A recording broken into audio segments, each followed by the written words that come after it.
नमस्कार दोस्तों, एक बार फिर से आप सभी का स्वागत है इस डिजिटल प्लेटफॉर्म पर। दोस्तों मैं उमाकांत शर्मा एक बार फिर से आपका वेलकम करता हूं सेट की इस क्लास में। ठीक है, सेट चल रहा है ना अपना। ठीक है, सेट की क्लास में मैं आज डिस्कस करेंगे हम एक तो वेन डायग्राम पर और दूसरा डी मॉर्गन नियम पर। एक छोटी सी कैंटर थ्योरम भी आती है, उस पर भी हम बात करेंगे। ठीक है, तो पहले जो पढ़ चुके हैं वो आपने देखा या नहीं देखा, वो अगर नहीं देखा है तो प्लीज़ पहले वो ज़रूर आप देख के आएँ, क्योंकि अगर वो नहीं देखा मतलब ये फिर आपकी समझ में आने वाला नहीं है। ठीक है, तो सबसे पहले तो मैं एक छोटी सी थ्योरम है कैंटर थ्योरम, उसकी बात करता हूँ, फिर उसके बाद में अपन बात करेंगे वेन डायग्राम की। ठीक है, कैंटर प्रमेय।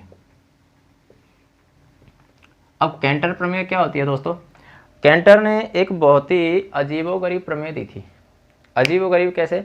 जब ये प्रमेय आप पढ़ोगे तो समझ में आ जाएगा कि वो अजीबोगरीब क्यों थी।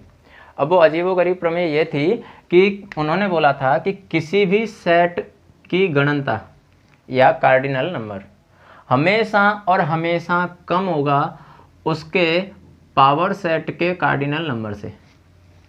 तुमने बोला इसमें बड़ी बात कौन सी हो गई? होता ही है, वो तो ऑब्वियसली होता है। लेकिन यहाँ से तो मज़ेदार बात तो ये आ रही है कि मैं अगर ये कहूँ कि cardinal number of N, cardinal number of N, N मतलब नेचुरल नंबर, वो हमेशा किससे कम होगा? एन के पावर सेट से कम होगा, एन के पावर सेट से कम होगा।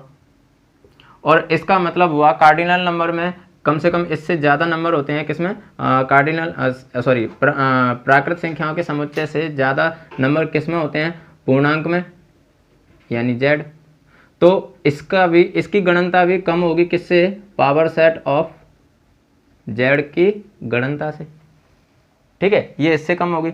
अब यहाँ से एक चीज़ निकल के आ रही है, अगर थोड़ा सा दिमाग लगाओ तो एक चीज़ निकल के आ रही है। क्या निकल के आई है? वो चीज़ ये निकल के आ रही है कि हम जानते हैं प्राकृत संख्याएं कितनी होती हैं भाई? इन्फाइनाइटी होती हैं, इन्फाइनाइटी होती हैं। उसकी गणनता क्या होगी? इन्फाइनाइटी होगी। प्राकृत संख्या की गणनता इन्फाइनाइटी होगी। फिर उसके पावर सेट की गणनता क्या होगी? इन्फाइनाइटी। तो यहाँ पर ये उन्होंने क्या बोला था भाई? इसकी गणनता क्या है? इन्फाइनाइटी। इसकी गणनता क्या है? इन्फाइनाइटी। और बीच में साइन किसका है? लेस देन का, मतलब इन्फाइनाइटी लेस देन इन्फाइनाइटी। सारे गणितज्ञ आश्चर्यचकित रह गए, यार कैंटर ये क्या कर दिया तूने, तो हमारी दुनिया हिला डाली। तो कैंटर ने एकदम रजनीकांत स्टाइल में बोला, क्यों हिला डाला ना? ये हिला दिया। हम अब तक ये पढ़ते आए कि अनंत का मतलब अनंत होता है और अनंत तो मतलब लगभग बराबर होते हैं। इन्होंने तो ये बोल दिया कि अनंत भी छोटे बड़े होते हैं। ऐसा समझ, इन्होंने ये बता दिया कि अनंत भी छोटे बड़े होते हैं, इन्फाइनाइटी भी छोटे बड़े होते हैं। कैसे बताया? समझ में आया? कैसे बताया? समझ में आया कि नहीं आया? देखो, उन्होंने बोला कि किसी भी सेट की कार्डिनल नंबर हमेशा उसके पावर सेट के कार्डिनल नंबर से कम होती है। तो अब हम जानते हैं कि जो प्राकृत संख्या है उनका कार्डिनल नंबर क्या होता है? इन्फाइनाइटी। ठीक है, लेस देन प्राकृत संख्याओं का जो पावर सेट होगा उसका कार्डिनल नंबर क्या होगा? वो भी इन्फाइनाइटी।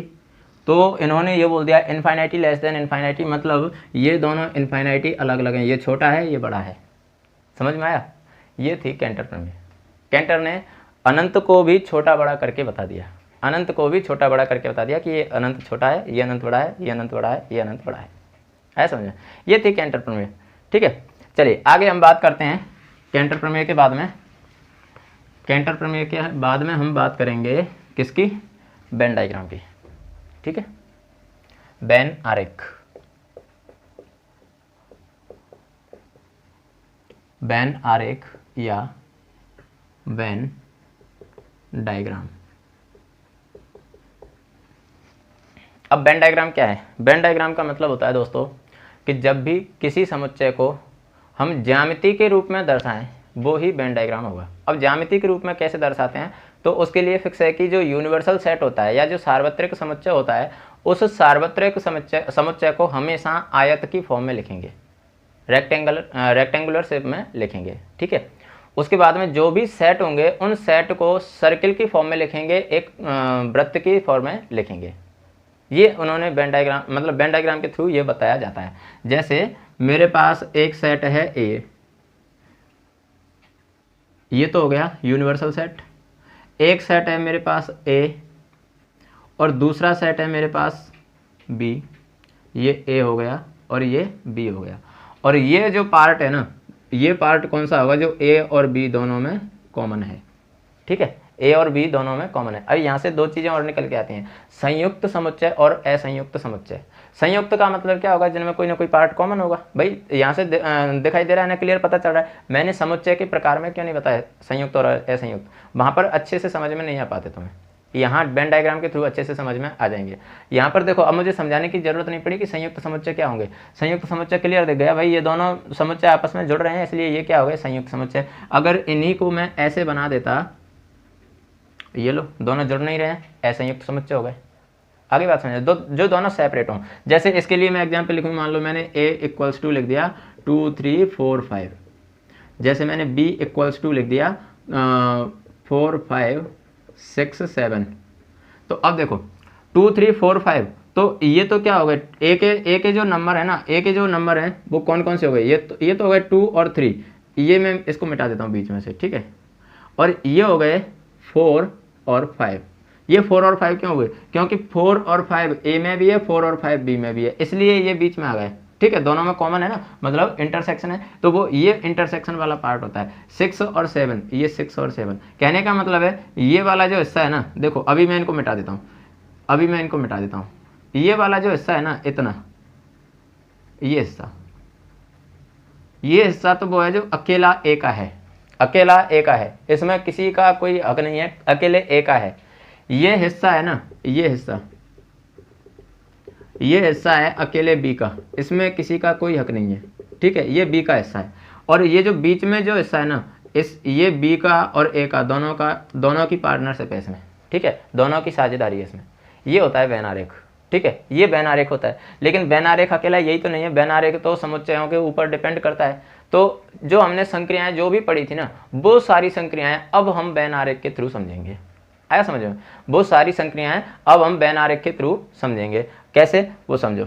देखो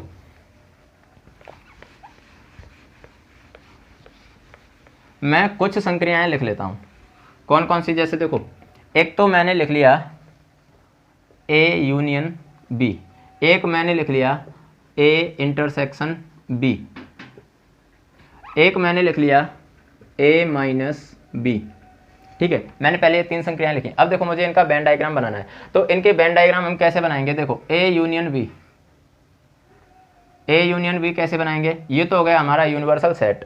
ठीक है, यूनिवर्सल सेट हो गया जिसमें ये समुच्चय A हो गया और ये समुच्चय हो गया B। ठीक है, ये समुच्चय A और ये समुच्चय B और ये यूनिवर्सल सेट U। ठीक है, अब देखो A यूनियन B का मतलब क्या होता है, वो सारे एलिमेंट जो A में है प्लस वो सारे एलिमेंट जो B में है प्लस वो सारे एलिमेंट जो A और B दोनों में है। A यूनियन B का यही तो मतलब होता है। तो A यूनियन B का मतलब A के एलिमेंट प्लस B के एलिमेंट। तो देखो ये तो A के एलिमेंट हो गए, ठीक है, ये B के एलिमेंट हो गए और ये A यूनियन B दोनों के एलिमेंट हो गए। समझ में आया? तो कहने का मतलब ये दोनों के दोनों गोला और इन दोनों के बीच का जो हिस्सा है वो ये क्या हो गया, ये A यूनियन B हो गया। आ गया समझ में? ठीक है, ये पूरा का पूरा हिस्सा क्या हुआ, A यूनियन B हो गया, ये हिस्सा A यूनियन B हो गया। अब अगर मैं बात करूं A इंटरसेक्शन B की, तो A इंटरसेक्शन B क्या होगा, ये रेक्टेंगल बना दिया, ये यूनिवर्सल सेट हो गया, ये A और ये B। अब A इंटरसेक्शन B का मतलब क्या होता है, जो पार्ट A में भी है और B में भी है, मतलब जो एलिमेंट A में भी है और B में भी है वो किस में जाएंगे, वो A इंटरसेक्शन B में जाएंगे। तो A इंटरसेक्शन B का जो हिस्सा होगा वो ये वाला होगा, वो हिस्सा ये होगा, ये A इंटरसेक्शन B हो गया। भाई यही तो ऐसा पार्ट है ना जिसमें A और B दोनों की पार्टनरशिप है, दोनों की साझेदारी है, यही तो है वो पार्ट। तो इसलिए ये क्या हो गया, A इंटरसेक्शन B हो गया। अब अगर मैं A - B की बात करता हूं, तो A - B का मतलब क्या होता है, हम पढ़ चुके हैं कि A में से B के सारे एलिमेंट हटा दो, A में से वो सारे एलिमेंट हटा दो जो B में भी हैं। अब A में से वो एलिमेंट अगर मैंने हटा दिए तो देखो ये जो एलिमेंट है ना, ये बीच वाले, ये तो A और B दोनों के हैं, ठीक है, ए और बी दोनों के हैं। इधर तो खैर प्रॉपर बी के ही हैं, लेकिन ये ए और बी दोनों के हैं, तो बी वाले एलिमेंट हमें हटा देने हैं। ठीक है, बी वाले एलिमेंट हमें हटा देने हैं, तो हमारे पास कौन सा पार्ट बचा? केवल यही वाला पार्ट बचा ना, केवल यही वाला पार्ट बचा ना, ये पार्ट ही तो बचा। तो ये क्या हो गया? ये ए माइनस बी का वेन डायग्राम हो गया। समझ में आया? ए माइनस बी का वेन डायग्राम ये हो गया। आगे अगर मैं बात करूं, चलो अभी मैं मिटा नहीं रहा ताकि सभी को एक साथ तुम पढ़ पाओ। उसके बाद में ए का पूरक, कॉम्प्लीमेंट ऑफ ए का पूरक या ए डैश की अगर मैं बात करूं तो ए का पूरक क्या होता है? ए का पूरक यही तो होता है कि यूनिवर्सल सेट जो है उसमें से ए के एलिमेंट को हटा दो, यूनिवर्सल सेट में से ए के एलिमेंट को हटा दो। तो यूनिवर्सल सेट तो ये तो हो गया यूनिवर्सल सेट, और ये हो गया ए। इसमें से यूनिवर्सल सेट में से ए के एलिमेंट हटा दिए, तो अब ये इस सर्किल को अगर मैंने हटा दिया तो इस रेक्टेंगल में से क्या बचा मेरे पास? यही तो बचा, यही वाला हिस्सा तो बचा। ये क्या होगा? ये होगा कॉम्प्लीमेंट ऑफ ए, यही वाला हिस्सा बचा ना, तो ये होगा कॉम्प्लीमेंट ऑफ ए, यानी ए का पूरक।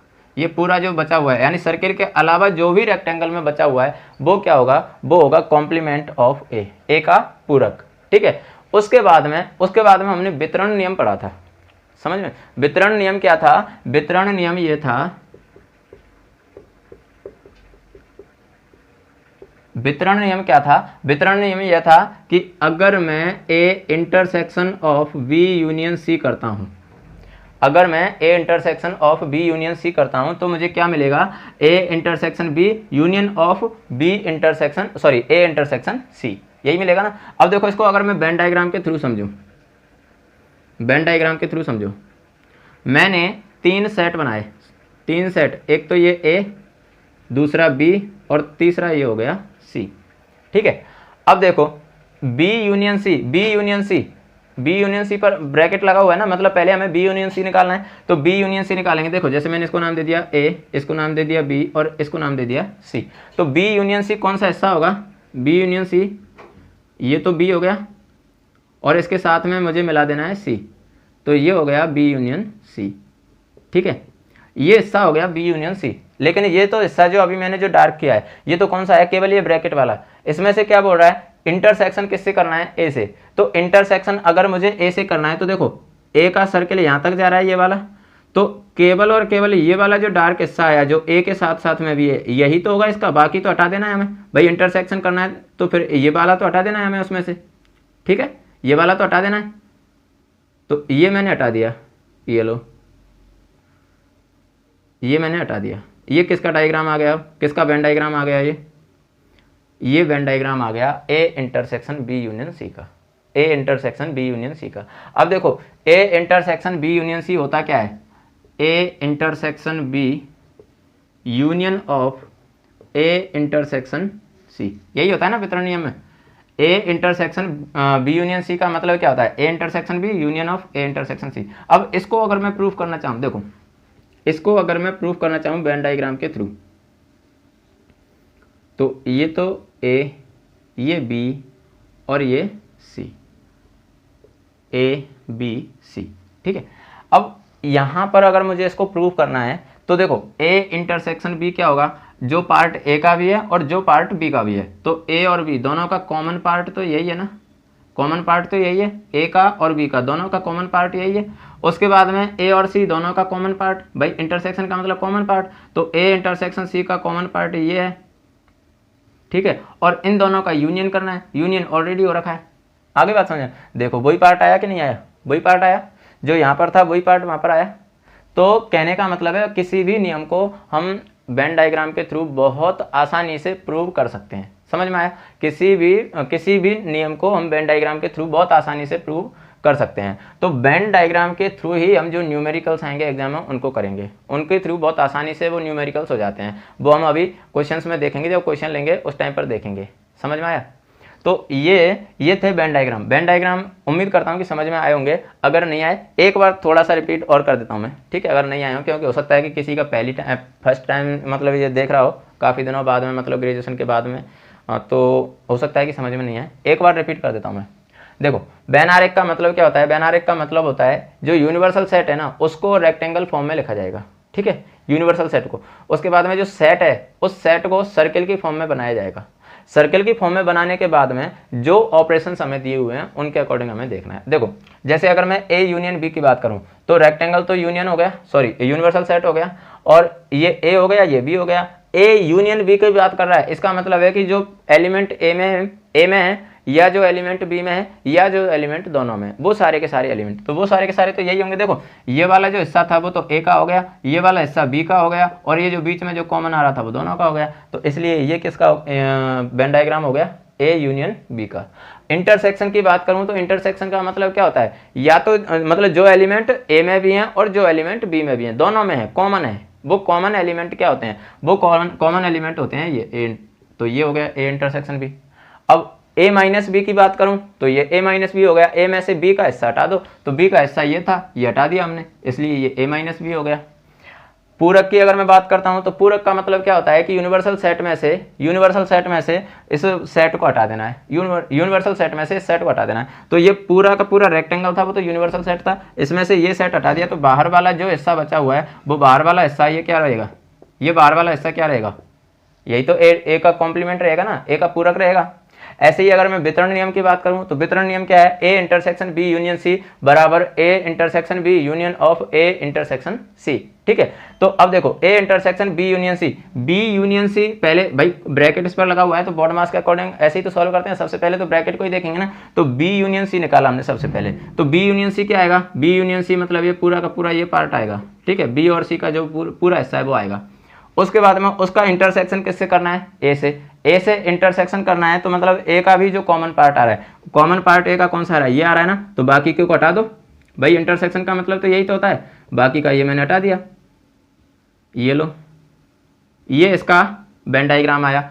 अब मैं कहूँ कि ये वितरण नियम है, ये बराबर किसके होता है, A intersection B union of A intersection C के। तो देखो ए इंटरसेक्शन बी क्या होगा, ये तो ए इंटरसेक्शन बी हो गया, ए इंटरसेक्शन सी क्या होगा, ये ए इंटरसेक्शन सी हो गया, दोनों का यूनियन करना है, दोनों को जोड़ दिया। आया समझ में, तो ये वेन डायग्राम थे। एक दो एग्जाम्पल और बताता हूँ मैं वेन डायग्राम। जैसे देखो मान लो मेरे पास 3 सेट हैं, ठीक है, ए बी और सी, और तीनों का ही मुझे इंटरसेक्शन देखना है। जैसे देखो ये तो हो गया मेरे पास यूनिवर्सल सेट, ये 3 सेट हो गए ए बी और ये सी। अब तीनों का ही अगर मुझे इंटरसेक्शन देखना है तो हम देख सकते हैं कि बीच वाला ये जो हिस्सा है वो ऐसा है जो तीनों में है, बाकी कोई हिस्सा तीनों में नहीं है। जैसे अगर मैं इस वाले हिस्से की बात करूं, इस वाले की, अगर ये हिस्से की मैं बात करता हूं तो देखो ए में है, बी में है, लेकिन सी में नहीं है। अगर मैं इसकी बात करूं तो ए में है, सी में है, लेकिन बी में नहीं है। इसकी बात करूं तो ए बी में है, सी में है, लेकिन ए में नहीं है। इसलिए केवल और केवल ये वाला ऐसा पार्ट है जो तीनों में कॉमन है, तीनों सर्कल्स में आ रहा है। इसलिए ये क्या हो जाएगा, A intersection B intersection C. समझ में आया। अगर मैं तीनों के यूनियन की बात करता, ये लो तीनों का यूनियन हो जाएगा, ये तीनों का यूनियन, तीनों को डार्क कर दो यानी छायांकित कर दो तीनों को, ये लो ये तीनों का यूनियन हो गया। आया समझ में। तो कहने का मतलब है कैसे भी हम इनका वेन डायग्राम बना सकते हैं। समझ में आया। चलिए आगे बात करते हैं। एक नियम है हमारे पास डी मॉर्गन नियम। अब वो डी मॉर्गन नियम क्या होता है वो समझो। डी मॉर्गन नियम है ना, वो एक्चुअली में एक महान गणितज्ञ थे डी मॉर्गन नाम से, तो उनके सम्मान में ही इसका नाम डी मॉर्गन नियम रखा गया। ठीक है, डी मॉर्गन नियम क्या होता है, डी मॉर्गन नियम ये होता है कि अगर मैं ए यूनियन बी करूं और इसका पूरक निकालूं, ए यूनियन बी करूं और इसका पूरक निकालूं, तो इसको ए का पूरक इंटरसेक्शन ऑफ बी का पूरक लिखा जा सकता है। ठीक, अगर मैं ए यूनियन बी करूं और इसका पूरक निकालूं तो उसको ए का पूरक इंटरसेक्शन ऑफ बी का पूरक इसकी फॉर्म में लिखा जा सकता है। ऐसे ही मतलब उन्होंने 2 नियम दिए थे, दोनों एक जैसे ही हैं। अगर मैं ए इंटरसेक्शन बी करूं और इसका पूरक निकालूं तो मैं ए का पूरक यूनियन ऑफ बी का पूरक ऐसे करके निकाल सकता हूं। ठीक है, अब इनको हम वेन डायग्राम के थ्रू देखें। देखो वेन डायग्राम के थ्रू अगर देखें, मैं पहले वाले को देखता हूँ। ये हमारा यूनिवर्सल सेट हो गया और ये हो गए 2 सेट, ये ए और ये बी। अब देखो ये क्या बोल रहा है, ए यूनियन बी, तो ये तो पूरा का पूरा यानी दोनों सर्कल जहां तक आ रहे हैं वो तो पूरा क्या हो गया, ए यूनियन बी, लेकिन इसका पूरक, पूरक का मतलब क्या होता है, यूनिवर्सल सेट में से इसको हटा देना है, यूनिवर्सल सेट में से इसको हटा देना है। तो हमारे पास कौन सा पार्ट बचा, यही वाला पार्ट बचा ना, ये बाहर वाला ये पार्ट ही तो बचा हमारे पास। बिल्कुल ठीक है। अब इसकी बात करते हैं ए डैश इंटरसेक्शन बी डैश। तो देखो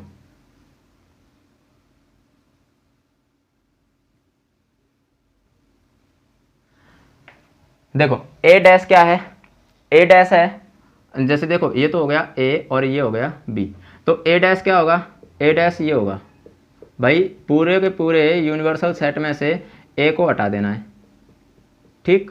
ये तो हो गया क्या, ए डैश। अब मुझे क्या निकालना है, बी डैश। देखो दूसरे में बता देता हूँ मैं, क्योंकि इसमें थोड़ा सा कॉम्प्लेक्स हो जाएगा जो समझ में नहीं आ पाएगा तुम्हारे, ठीक है। तो ये ए और ये बी। अब बी डैश जब मुझे निकालना है तो बी डैश के लिए देखो, बी डैश का मतलब यूनिवर्सल सेट में से मुझे बी को हटा देना है, तो ये बी डैश हो गया। और फिर उसके बाद में क्या करना है, दोनों का इंटरसेक्शन, यानी दोनों में जो कॉमन पार्ट है, दोनों में कॉमन पार्ट है। तो दोनों में कॉमन पार्ट तो कौन सा है, देखो अगर मैं थोड़ा सा ध्यान से देखूं तो ये वाला जो हिस्सा है ना, ये वाला हिस्सा, ये तो कॉमन है नहीं, इसके अलावा पूरा हिस्सा कॉमन है।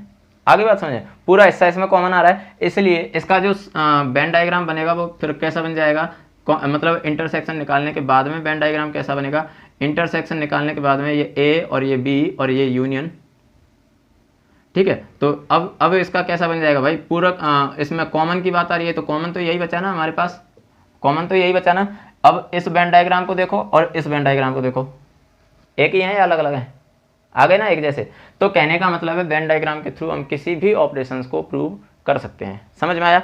चलिए इसका डी मॉर्गन नियम का दूसरा, जो डी मॉर्गन का जो दूसरा नियम है उसको भी बेन डायग्राम के थ्रू प्रूव कर लेते हैं, ठीक।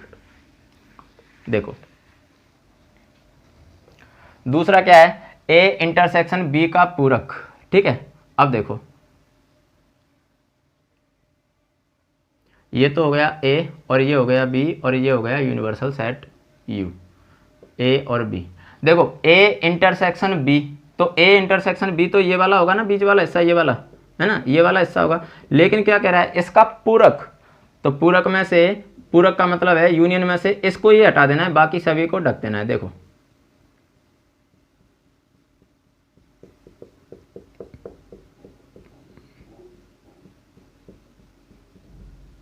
ये वाला हिस्सा बच गया, बाकी पूरा का ढक गया, बाकी पूरा ढक गया, ठीक है। ये तो क्या हुआ, ए इंटरसेक्शन बी का कॉम्प्लीमेंट, ठीक है। अब इधर देखो,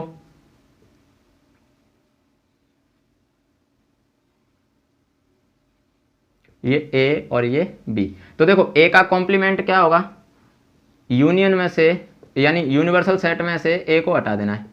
ये तो हो गया ए का कॉम्प्लीमेंट, ठीक है। ये तो पूरा ए का कॉम्प्लीमेंट हो गया। यूनियन ऑफ बी का कॉम्प्लीमेंट, यूनियन ऑफ बी का कॉम्प्लीमेंट, तो अब देखो ये तो ए और ये बी, तो बी का कॉम्प्लीमेंट क्या हो जाएगा, केवल बी को हटा दो, बाकी सभी को ढक दो। ये लो, ये बी का कॉम्प्लीमेंट हो गया। अब इन दोनों का करना है मुझे यूनियन। तो अब एक चीज ध्यान से देखो, यहाँ पर भी ये बीच वाला हिस्सा है वो खाली है, यहाँ पर भी बीच वाला हिस्सा है वो खाली है, और इनका जब मुझे यूनियन करना है तो यूनियन में देखो ये बी वाला पार्ट आ रहा है ना पूरा, तो ये बी वाला पार्ट भी ले लेना है, ये ए वाला पार्ट आ रहा है ये भी ले लेना है, लेकिन ये तो एक में भी नहीं आया बीच वाला, तो बीच वाले को छोड़ देना है ना। तो अब मेरा बेन डायग्राम ऐसा बन जाएगा, ये ए और ये बी।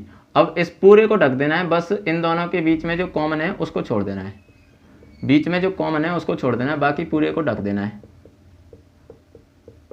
अब इस बेन डायग्राम को देखो और इस बेन डायग्राम को देखो, सेम है कि नहीं है, आया ना समझ में। तो ऐसे करके बेन डायग्राम के थ्रू हम कैसा भी जो प्रूफ करना है जो रिजल्ट उसको कर सकते हैं। बेन डायग्राम के थ्रू कैसा भी क्वेश्चन है उसको भी हम सॉल्व आउट बहुत आसानी से कर सकते हैं। अभी तुम्हें ऐसे लग रहा होगा कि सर बेन डायग्राम बनाने में तो इतना टाइम लग रहा है, बेन डायग्राम बनाने में इतना टाइम लगता नहीं है, क्योंकि समझाने में और बनाने में बहुत अंतर होता है। जब तुम्हें एक बार इसकी प्रैक्टिस हो जाएगी तो भाई ऐसे करके हमें ये सजाना थोड़े ना है कि इसको डार्क किया, ये ऐसे करके सजाना थोड़े ना, बस समझ में आना चाहिए कि इतना हटाना है हमें बस।